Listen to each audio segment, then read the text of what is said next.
আমি যেদিন জানতে পেরেছি আমি মা হতে চলেছি, আমার মতন সুখে আর কেউ ছিল না। স্বামী তখনও ঘুমাচ্ছে। ফজরের আগে প্রেগন্যান্সি টেস্ট করেছিলাম। আল্লাহ 5 বছরে আমার চোখের পানি কবুল করেছে। চোখের পানি মুছে স্বামীকে ডেকে তুললাম। এই খুশির খবরটা আজ চেপে রাখতে পারছি না। স্বামীকে বললাম, দেখো আমরা বাবা মা হতে চলেছি। প্রেগন্যান্সিতে 2 দাগ স্পষ্ট। এত খুশির খবর পেয়েও আমার স্বামী রাগ দেখিয়ে বলল, এত নাচার কি আছে? আমি তো বাচ্চা চাই না, তুমি কালই ডাক্তারের কাছে যাবে। এ বাচ্চা আমি রাখবো না। স্বামীর কথায় মাথায় আকাশ ভেঙে পড়ে। আমি একটা বাচ্চার জন্য কত কেঁদেছি, একটা সময় সেও চেয়েছে। আর এখন এসব বলার মানে কি? আমি রাগ করে বললাম, বাচ্চা রাখবা না মানে? তুমি তো 5 বছর বাচ্চা চাইলে, এখন বাচ্চা রাখবা না মানে কি? তখন স্বামী আরো রেগে গিয়ে বলল, আমি বলেছি লাগবে না মানে লাগবে না। সকালবেলা গোসল করে রুম থেকে বের হয়ে শ্বশুর শাশুড়িকে সালাম করি। শ্বশুর শাশুড়ি জানতে চান কি হয়েছে বৌমা। তখন শাশুড়িকে ডেকে নিয়ে বলে আমি প্রেগনেন্ট। শাশুড়ির মুখটাও ফ্যাকাশে হয়ে গেল। তারপর কিছু কথা না বলে চলে গেলেন। আমি কিছুই বুঝতে পারছি না আসলে ঘটনাটা কি। আমি বাবার বাড়িতে কল দিয়ে আম্মুকে বলতে আম্মু কি যে খুশি হয়, হয়তো একমাত্র আম্মুই আমার খুশিটা বুঝলো। স্বামী ঘুম থেকে উঠে নাস্তা করে কোনো কথা না বলে অফিসে চলে গেল।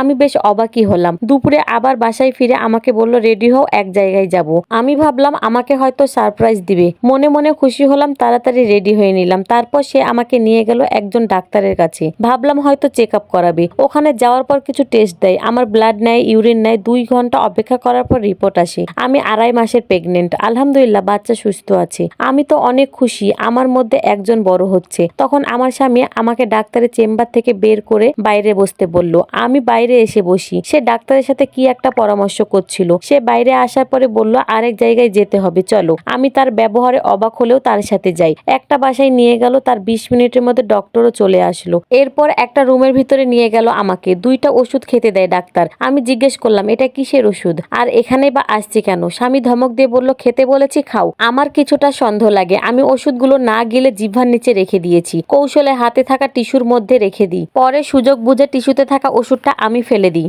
ডক্টর আমার স্বামীকে বলল এবার 4-5 ঘন্টা অপেক্ষা করতে হবে, আপনি বাসায় চলে যান। আমি বাইরে আসলেও আমার স্বামী বাইরে না এসে ডাক্তারের কাছে কি একটা পরামর্শ করছেন। আমি লুকিয়ে দরজার কাছে আস্তে ভাবে শুনি। ডাক্তার বলতেছে 4-5 ঘন্টার মধ্যে রক্তক্ষরণ হবে, আপনি রক্তের ব্যবস্থা রাখবেন। আর বিষয়টা যেন জানাজানি না হয়। আমার স্বামী বলল স্যার আপনি আমাকে অনেক হেল্প করলেন, কেউ জানবে না। তারপর পায়ের আওয়াজ পেয়ে তাড়াতাড়ি সরে আসলাম। ওরা চাচ্ছেটা কি? আমার বাচ্চাটাকে নষ্ট করার প্ল্যান করছে না তো? আমি বাসায় ফিরে আসি। আমার স্বামী 1 বাটি গরম স্যুপ এনে বলল এটা খেয়ে নাও। আমার কেন জানি সন্দেহ হচ্ছিল। আমি বললাম রাখো পরে খাবো। স্বামী জোর করে বলল এখনই খাও। আমি বললাম এই ওষুধ খাওয়ার পর কেমন জানি লাগছে, একটু রেস্ট করে পরে খাবো। এটা শোনার পর স্বামীর চোখে মুখে কি একটা আনন্দ দেখলাম। আমার শাশুড়ি এসে বলছে বৌমা তুমি রেস্ট নাও। তারপর তার ছেলেকে ডেকে নিয়ে গেলেন। আমি রুমের লাইট অফ করে চুপি চুপি পিছু নিলাম। তার ঘরে নিয়ে আমার স্বামীকে বলছে কি রে কাজ হয়েছে? স্বামী তখন বলল 4-5 ঘন্টা পর রক্তক্ষরণ শুরু হবে, তুমি দ্রুত ওকে স্যুপটা খাইয়ে দাও, তারপর সে ঘুমিয়ে পড়বে। এসব কথা শুনে আমার হাত পা অবেশ হয়ে আসছিল।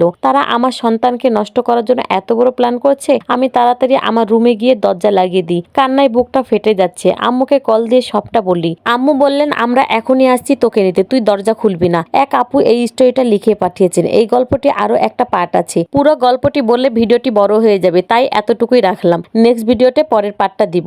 আর দ্বিতীয় পার্টে আপনারা জানতে পারবেন একটা বাবা কতটা নিষ্ঠুর হলে তার সন্তানকে শেষ করতে চায়।